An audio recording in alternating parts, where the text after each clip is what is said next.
The first thing the man said to my friend Corwin was, "Smile for the people who think you're real." He said it loud, the way men say things when they want 1,000 strangers to hear them. He had a phone clamped to a little tripod he carried in one hand, the lens turned around to face himself and the gate both, and he was walking backward along the cobblestones of the forecourt so the whole moving picture would stay in frame. I was 12 feet to Corwin's left, at my own post on the second arch, and I could see the small red dot blinking on the back of that phone, and under it the number climbing, 11,000, 12,000, more people watching every minute than had ever stood in that square in its life. I want to tell you about that morning the way it actually happened, because the clip you may have seen does not tell it true. It cuts in at the loud part and cuts out before the quiet part, and the quiet part is the whole of it. My name does not matter. I served 4 years on the Carrow Gate beside Corwin Vale, and I have stood a great many mornings in the cold with my eyes forward and my mouth shut, and I am telling you that I had never once, in all that time, wanted so badly to break my own stillness as I did that day. And I am telling you that I am glad I did not. Because the man who finally broke the silence was Corwin, and the way he broke it ended that influencer's whole world in 11 seconds, and it did not take a single raised hand to do it. Let me set the post first, because you have to understand the stillness to understand the storm. We stood the Carrow Gate of the Lion Palace, the old north entrance, the one the tourists love because the forecourt opens wide there into a public square ringed with chestnut trees, and the railings are gilded, and a man on duty there is close enough to the crowd that they can read the metal ribbons on his chest if they squint. The household calls it the showcase post. We called it the fishbowl. You stand on a stone plinth a single step up from the cobbles, rifle grounded, bearskin heavy as a sandbag on your skull, white gloves, red wool tunic buttoned to the throat, and you do not move. You do not move when it rains. You do not move when the wind tries to lift the bearskin off your head. You do not move when a tour group of 40 presses up against the rope to take the same photograph their parents took. The discipline of it is not in standing. Anyone can stand. The discipline is in not answering. A man will say anything to your face to get you to flinch, and your whole job, your entire sworn task, is to let it pass through you like weather. Corwin was the best of us at it. I say that plainly. He was a quiet man, older than me by a decade, with gray coming in at his temples and a way of holding his shoulders that made the younger guardsman straighten up when he walked into the mess. He never bragged. He never told a war story, not once, though I'd come to learn he had more of them in him than any man I ever served beside. When the new recruits asked him how he kept so still through the worst of the hecklers, he would only say, "You decide before they arrive that nothing they bring is yours to carry." That was the most he ever gave. He carried himself like a man who had already seen the loudest thing the world could do and had found it smaller than it thought. So when the influencer came backward across the square that morning, talking to his lens, working up to us like a tide, I felt the old settling in my chest, the brace you make before the weather hits. I did not yet know it would be the worst of it I'd seen. I only knew the type. We all knew the type. "There he is," the man told his audience, swinging the phone so the gate filled the frame. "The famous statue, look at him. They put a costume on a man and tell you he's a soldier." He let out a laugh, a performer's laugh pitched for the people on the other side of the glass. "I'll let you in on something. I actually know what a soldier is. I did my time, real time, not standing in a doll's hat for the cameras." He planted himself square in front of Corwin, closer than the rope was meant to allow, and the little crowd that always gathers around a man making a scene began to gather around this one. Phones came up. The chestnut shadows moved on the cobbles, and the number on the back of his tripod kept climbing. I have thought a great deal since about why that particular man got under my skin in a way the tourists and the drunks never did. The tourists were ignorant. You can't be angry at ignorance. The drunks were sad, but this man knew, or he claimed to know. He wore his old service like a badge that gave him the right to mock another man's. He had a phrase he kept coming back to that morning, toy soldier, and every time he said it to the lens first and to Corwin second, because the insult was never really for Corwin at all. It was content. We were the set. Corwin was the prop. And there is a particular cruelty in being made into another man's prop, while you are standing your sworn post, and cannot say one word in your own defense. Toy soldier, the man said again and snapped his fingers a hand's width from Corwin's nose. Hello, you in there. Let's see if the doll blinks. Corwin did not blink. I watched him not blink the way I had watched him not blink 100 mornings, and I knew the cost of it because I was paying the same cost myself 12 feet away. People think the stillness is empty. It is not empty. It is a man holding a great weight perfectly level so that not 1 ounce of it shows in his hands. Behind Corwin's flat gaze I knew there was a mind working, steady and unhurried, deciding over and over with each new jab that this too was weather. I could not see his thoughts.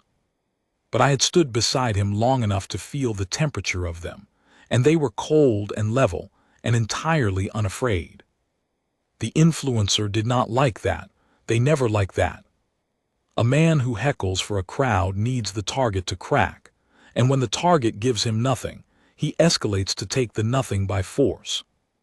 You know what gets me, he said, turning fully to his audience now, walking a slow line in front of our posts like a man addressing a court. It's the medals, you see these. He gestured at the ribbons on Corwin's chest without quite touching them, even he knew better than to touch, and his lip curled. Costume medals, props. You can buy a rack of these online for the price of a sandwich, and they pin them on these mannequins so the tourists feel like they're looking at something. It's theater. The whole thing is theater, and I'm the only one here willing to say it. 12 feet away, my jaw set so hard I felt it in my ears. Because I knew those ribbons. Not all of them, Corwin never explained them, and you do not ask, but I knew the look of the real thing from the costume thing, and what was pinned over Corwin Vale's heart that morning was not bought for the price of a sandwich. I knew that much. I did not yet know how much more than that I did not know. Come on, the man coaxed, stepping back in close, lifting the phone so the lens caught both their faces, his lit with the joy of the performance and Corwin's lit with nothing at all. Say something.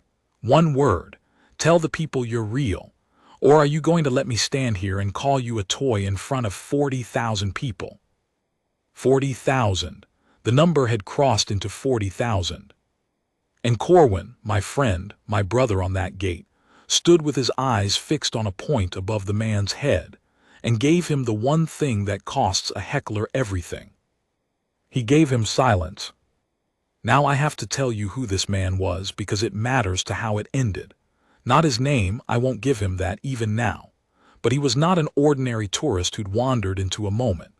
He had built a small empire out of moments like this. He went to places where men in uniform could not answer back, a fire station, a recruiting office, a guard post, and he poked at them on camera until something gave, and he sold the giving. He'd done 4 years in a service himself. Years before, in a transport and supply role he had quietly inflated over time into something heroic for the people who watched him. He talked about downrain, and the teams, and the things I can't tell you about, in a way that made his audience picture a man who had done hard, secret work.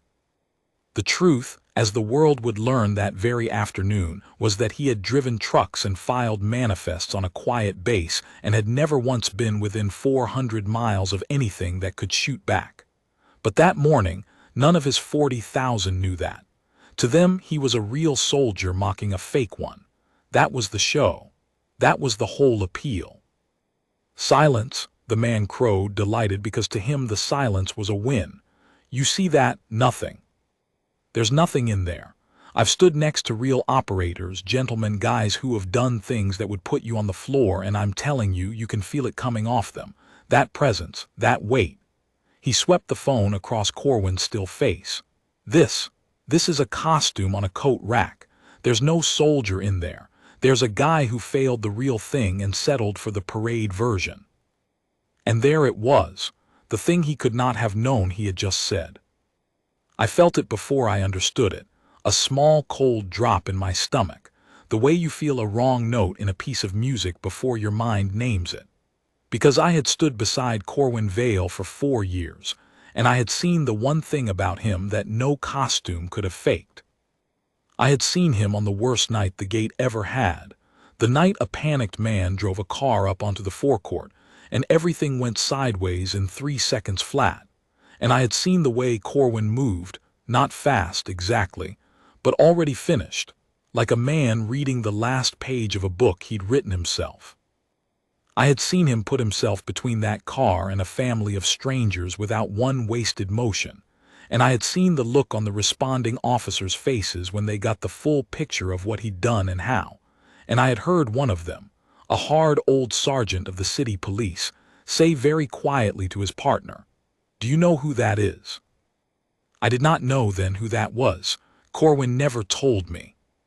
But I knew the shape of the not knowing, and standing 12 feet from this influencer, listening to him say there's no soldier in there, I felt the not knowing turn over in its sleep. The man wasn't done. They never are until something stops them. "Let's try something," he announced to his audience, and I saw the idea light up his face, and I did not like it at all. "I'm going to give the toy soldier a test, a real soldier's test. Let's see if there's any training in there at all, or if it really is just a guy who learned to hold still." He stepped back, set his feet, and without warning he barked full volume, parade ground volume, a sound meant to crack the morning in half. "Stand to." It is an old reflex he was reaching for. Shout a command sharp enough, the theory goes, and a man with real training will twitch toward it before his mind catches up. The body answers the voice it was trained on. It is the kind of cheap trick a man plays when he wants to expose a fraud, and he had picked it precisely because he was sure Corwin had no training to twitch. Corwin did not twitch. He did not so much as tighten an eyelid. The shout broke over him and rolled off, and the only thing that moved in that whole tableau was the influencer's own confidence, which I watched slip a half-inch in his eyes before he covered it with a laugh. "Nothing," he said, but the word came out a little thinner than before. "See, a real soldier flinches at that, trained reflex. This guy's got nothing. He's never heard a real command in his life." That was when I understood the joke the universe was setting up, even if no one in that square could see it yet. Because the reason Corwin Vale did not twitch at a shouted command was not that he had never heard one. It was that he had heard 10,000 of them, in places this man could not find on a map, under fire this man had only ever pretended to know, and a man who has truly lived inside that does not jump at a stranger barking on a sunny morning. He has spent his discipline like coin to earn a stillness that no shout can reach. The very thing the influencer offered as proof of a fraud was, to anyone who actually knew, the surest possible proof of the opposite. But the crowd didn't know, and the number climbed past 50,000. A woman near the front said, not unkindly, "Maybe just leave him alone." A few people murmured agreement. There is always a moment in these scenes where the crowd's sympathy starts to tip toward the man being baited, and I felt it tip, and so did the influencer, and it made him reckless, because a heckler losing his audience is a man with nothing left to lose. "Leave him alone," he said, rounding on the woman with his lens. "I'm doing you a favor, I'm showing you the truth. You've been lied to your whole lives about these men. They want you to think discipline is something noble. I'm telling you it's something they sell. And this guy," he jabbed a finger toward Corwin, close, too close, "this guy is the proof. He'd let me say anything. Watch." He leaned in until his face was a foot from Corwin's, and he lowered his voice into something private and ugly, a thing meant for Corwin alone, even though the microphone caught every word of it for 50,000 strangers. "You're nothing," he said. "You know that. You're a costume with a man inside it who couldn't make it anywhere that mattered. I did the real thing. You play dress up at a gate, and there is not one thing you can do about me standing here saying it." For the first time all morning, Corwin's eyes moved. Not much, a few degrees. They came down off their fixed point above the man's head and settled, level and unhurried, directly onto the influencer's face. And I watched the influencer feel that gaze land, and I watched something in him go still that had not been still all morning. The way a loud room goes quiet when a door opens behind you, and you don't yet know who's there. Corwin did not speak. Not yet. His orders did not permit it, and Corwin Vale did not break an order lightly. But he looked at the man.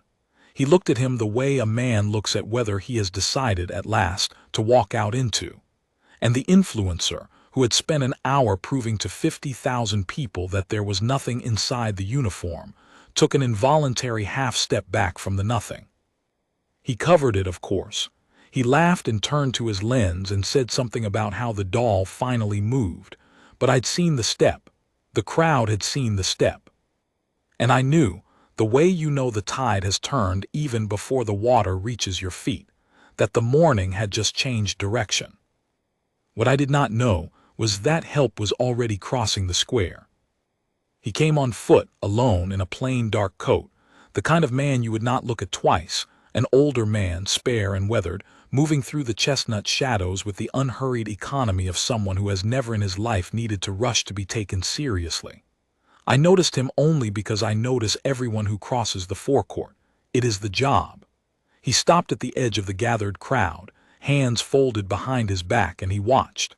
He did not push forward. He did not raise a phone.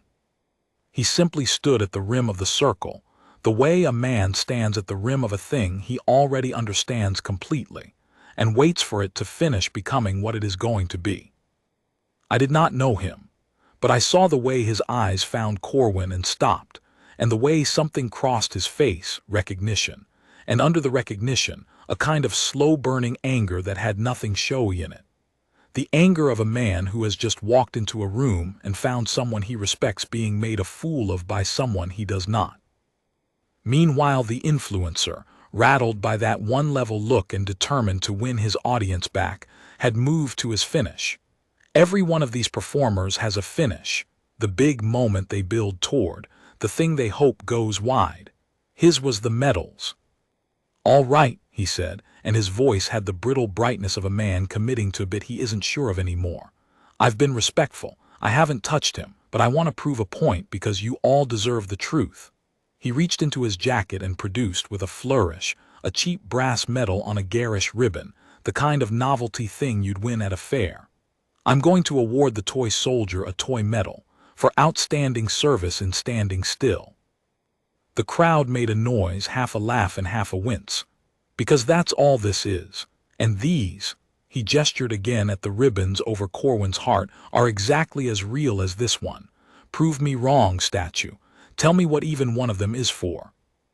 Now, there is an order to the things a guardsman may and may not do, and that order is not mine to bend, and Corwin held to it more faithfully than any man I knew. He would not break his post to argue with a fool. He would not perform his own honor for a camera. So Corwin did the only thing the situation left him, which was nothing he held, and let the insult hang in the air where every one of the 50-odd thousand could see it for the small, sour thing it was. But the man in the dark coat had taken no oath that morning. He was bound by nothing but his own sense of what was right, and he had reached the end of his patience. He stepped through the crowd, not fast. He just walked, and the people parted for him without quite knowing why, the way people do for a certain kind of quiet authority, and he came up beside the influencer and stopped, and he said, in a voice pitched low and even and meant to carry no further than it had to, "Put that away." The influencer turned, ready to fold this new heckler into his show. "And who are you, friend?" The old man did not answer that. Instead, he looked past the influencer to Corwin, and he did a thing that changed the temperature of the entire square. He came to attention.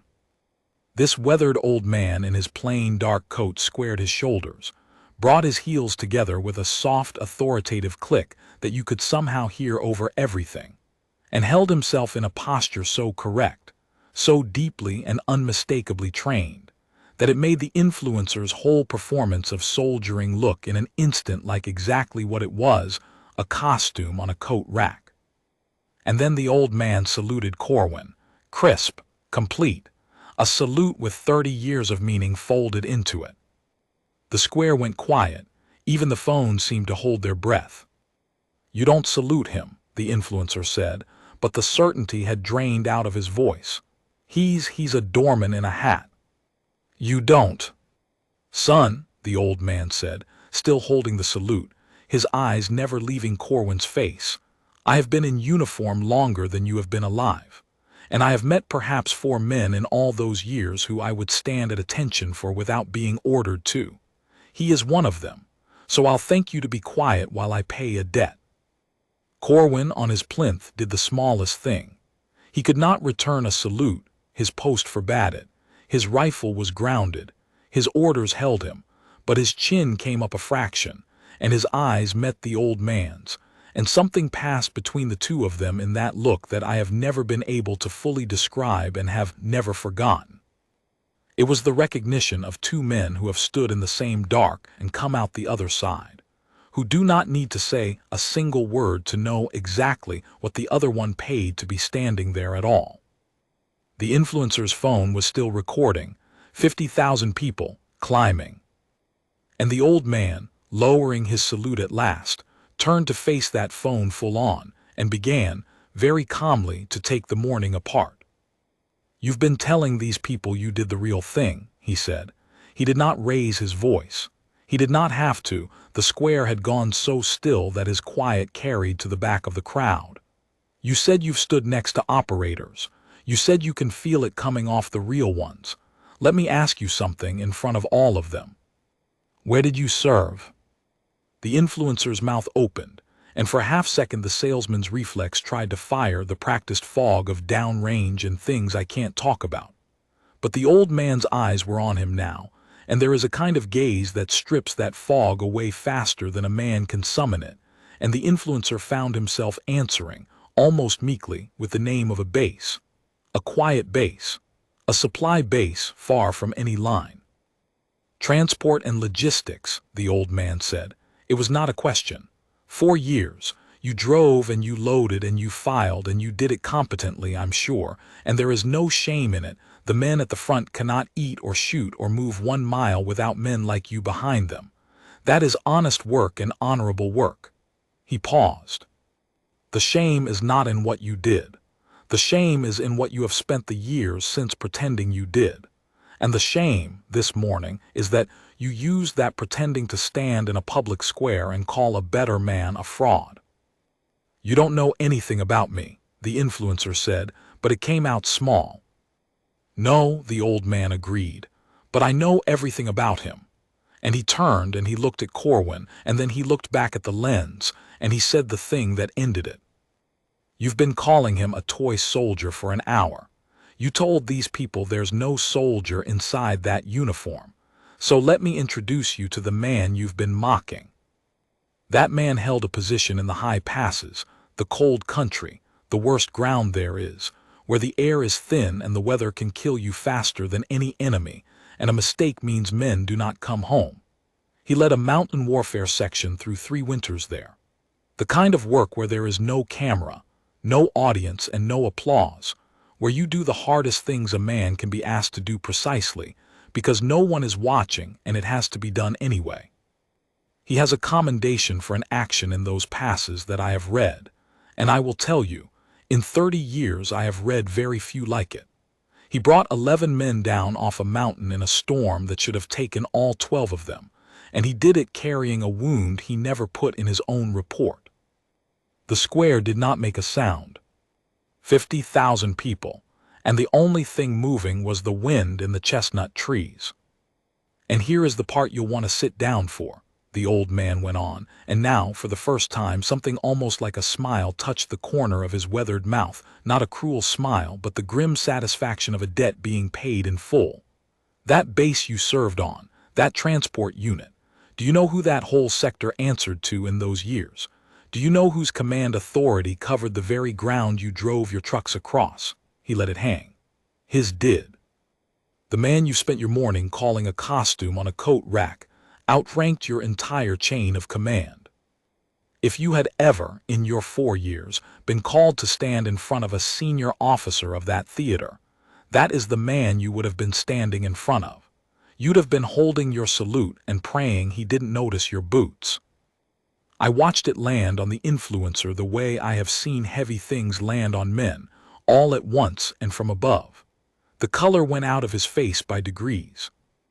His hand, the one holding the tripod, began very slightly to shake, and the little red dot kept blinking, recording it, every second of it, and the number in the corner of his own screen kept climbing because the clip was already going wide, already escaping him, already telling the whole world the exact opposite of the story he had set out that morning to tell. He started. "You called those medals costume jewelry," the old man said, gentler now, almost tired because the fight was long out of it and only the truth was left. "You said a man could buy them for the price of a sandwich. Son, you cannot buy one of them for anything. Not money, not years, not your whole life. They are not given for standing still. They are given for the moments when standing still would have been the easy thing, and a man chose the hard thing instead, with his life on the table and no one there to see it. That's the difference between you and him that you couldn't feel this morning. You spent 4 years learning to look like a soldier. He spent his learning to be one when it cost everything to be. And the cruelest joke of your whole career is that you stood here for an hour and could not tell the two apart." And then the old man stopped talking, because there was nothing left to say, and stepped back, and folded his hands behind his back again, and became once more just a spare, weathered figure at the edge of a crowd. But the crowd was not a crowd anymore. It had become something else. 50,000 strangers on the other side of the glass and 40 or so on the cobbles had all just watched a man's costume come off in public, and not the guard's costume, but the influencer's. The thing he had built his whole little empire on, the lie that he was a real soldier exposing fake ones, had been taken from him in front of every person who had ever believed it, by a man whose salute alone carried more weight than the influencer's entire body of work. A young man near the front lowered his phone and said, to no one in particular, in the flat voice of someone realizing he's been played, "He's been lying to us the whole time." That was the moment the influencer ran. He did not say a word. He grabbed his tripod, fumbled it, nearly dropped it, caught it against his chest like a man clutching the last thing he owns, and he turned and pushed back through the crowd that had gathered to watch him win and stayed to watch him lose. People did not stop him.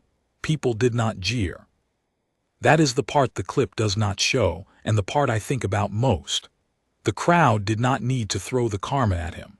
They simply let him go, and the letting go was worse than any shove could have been, because in it was the plain, quiet judgment of 40 people who had decided, all at once and without conferring, that he was not worth the breath. He went out across the square the way he had come in, backward at first, still half facing the phone out of pure habit, before he gave that up too and turned and walked fast and then faster, until he was gone under the chestnut trees and out the far gate and into a life that would not, after that morning, be the same one he had walked in with. Because the clip was already loose in the world. He had recorded the whole thing himself, you understand. He had broadcast his own undoing, live, to every one of the people he had spent years deceiving. By that evening, it had been watched not by 50,000 but by millions, and not one of those millions came away thinking what he'd wanted them to think. The men he had actually served with came forward, the real ones, the ones who remembered him filing manifests and never once setting foot where he claimed, and the careful structure of his story came down beam by beam in a single day. The sponsors that had paid him to be a brave soldier did not want to pay him to be a man who'd mocked a decorated one on camera and lost. Within the week, the empire he had built on borrowed valor was simply gone, the way a sandcastle is gone, not knocked down so much as revealed, by the turning tide, to have never been anything that could last. And he had done it to himself. That is the thing I want you to sit with, the same way I have sat with it. Corwin Vale never lifted a hand. He never said a word in his own defense. He did not have to. The influencer had spent an hour insisting, to 50,000 witnesses, that there was nothing inside that uniform. And the universe, in its slow and patient way, had simply let him keep insisting until the truth walked across the square in a plain dark coat and showed everyone exactly how wrong he was. The loudest man in the square that morning turned out to know the least about the man in front of him and about himself, and he proved it himself with his own camera at the top of his own voice. When it was over, the old man in the dark coat stood for a moment longer at the rim of the thinning crowd. Then he stepped up to the plinth, not too close, respectful of the post, and he looked up at Corwin, and he said something I was just near enough to hear. "They never know what they're looking at," he said. "That's the whole curse of doing it right. If you do it for the camera, they see it. If you do it because it has to be done, no one sees it at all." He paused. "I saw it, though. I always saw it. I just never told you all those years, and I've regretted that. So I'm telling you now, in front of God and a square full of strangers. Thank you. For the passes. For the 11 you brought down. For every cold morning since that nobody clapped for. I served 30 years, and I am prouder of having stood at attention for you this morning than of most of them." Corwin's eyes came down to him. And Corwin, who had not spoken one word in 2 hours, who had taken the worst a man could give and given back only silence. Corwin's jaw worked once, and his eyes were brighter than I had ever seen them, and he held to his orders still. He did not break his post. He gave the old man no word. But he gave him the only thing a man on that post can give. He brought his right hand up off the rifle, slow and deliberate and entirely against every regulation that governed that gate, and he laid it flat over the medals on his chest, over his own heart, and he held it there. A salute that was not a salute, the only one his post would permit him, and it said everything. The old man's eyes filled. He nodded once, the way old soldiers nod, and he turned and walked back across the forecourt and out into the city, and I never learned his name either, and I have decided that is exactly as it should be. 2 men who did it right in the cold, where no one was watching, and recognized each other across a public square 40 years on, and neither one needed the other's name to do it. That is the whole thing. That is what the loud man could never have understood if he'd stood in that square for 100 years. The sergeant of the watch had come out by then, drawn by the commotion, and we all expected, that there would be a reckoning for Corwin's hand coming off the rifle. It is not a small thing, breaking your post. But the sergeant, who was not a soft man, had seen the last of it from the colonnade, and he said nothing about the hand. He only stood beside Corwin's plinth for a moment, looking out at the square where the crowd was dispersing and the chestnut shadows were sliding back toward noon, and then he said, "Low, steady, Vale," which from that sergeant was a medal of its own, and he went back inside. Corwin returned his hand to the rifle. He set his eyes back on the point above the gate where they belonged, and he stood his post. That is the part that stays with me, more than the reveal, more than the influencer's ruin, more than the millions of views. After all of it, after being called a fraud and a doll and a costume in front of the world, after the old man's salute, after the truth came out and the loud man fled and his empire fell, Corwin Vale simply went back to standing still. He did not gloat. He did not stand a little taller for the cameras that were still trickling away.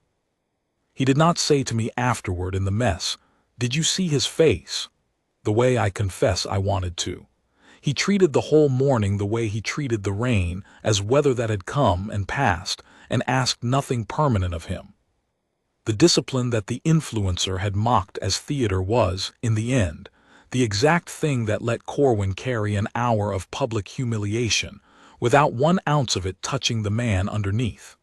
He had decided, long before that morning, that nothing they brought was his to carry, and so he didn't. I asked him about it once weeks later, when enough time had passed that it felt safe to. I asked him how he had stood there and let that man say those things, when we both knew what he'd done in the passes, when one sentence from him would have ended it on the spot.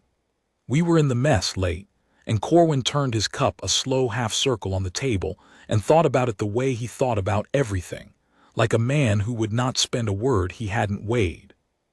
"Because the post isn't about me," he said at last. "If I'd answered him, I'd have done it for me, to feel better, to win. And the moment a man on that gate starts standing it for himself, he's already left it." He turned the cup again. "He wanted me to make it about who I used to be. I'm not who I used to be. I'm the man on the Carrow gate. That's enough. That was always going to be enough. I have carried that with me every cold morning since. I have stood my own post and had my own loud men come backward across the square with their phones and their certainty, and I have not always managed it the way Corwin did. I am not the man he was, I'll admit that freely. But I have never once forgotten the sight of him standing on that plinth with the whole world calling him nothing, knowing exactly what he was, and needing no one to know it but himself and one old soldier in a dark coat who happened to be passing. The clip is still out there if you want to find it. Tens of millions have seen it now, but they have seen the loud version, the shouting, the reveal, the ruin. They did not see the quiet thing at the end, the hand laid flat over the heart, the two men who never traded names. They did not see Corwin go back to his post and stand it without a flicker, as though the morning had been nothing at all, because to him it nearly was. The world remembers the day a famous fraud was exposed at the palace gate. I remember the day my friend proved, without lifting a hand or spending a word, that the man who does the hardest things in the dark and never once asks to be seen for them is the only kind of soldier the loud ones can never be, and never even know to envy. He stood the Carrow gate for 2 more years after that. He never told a war story, and when he finally hung up the bearskin, he did it the way he'd done everything else, quietly, on an ordinary morning, with no one watching but me. I came to attention for him as he walked out the gate for the last time. I held the salute the way the old man had held his. It was the proudest minute I ever stood.